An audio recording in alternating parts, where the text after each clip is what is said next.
Computers weren't always for interacting. They were large clunky machines that were mainly used for calculations for the military. They were pretty slow at that as well. Um, even a simple square root would take you like 1 second or so. So back then people weren't used to the idea that computers could be interacted with as in common household items.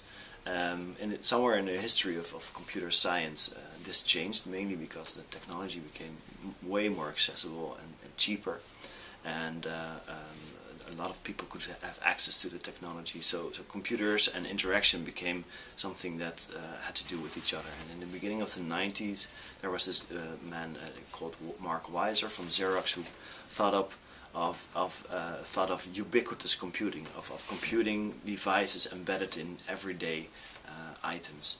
And back then the internet wasn't even there, so later on, when the internet was there, people devised the Internet of Things. And when technology becomes cheaper, and when we have more address space, we can give everything an IP address, and everything's connected to the internet, and that's something we should want. But that's sort of a fallacy. That's sort of looking at it from a technological standpoint. Because technology becomes cheaper, we all need this. That's of course not the case. The Internet of Things is very interesting because we can give household items or everyday common items a virtual representation in an internet-like structure. But it has to have use for people, and there are a lot of other disciplines other than engineering and computer science that come into play when designing the Internet of Things. We need artists and designers and business-minded people to make something worth of the whole idea behind the Internet of Things. And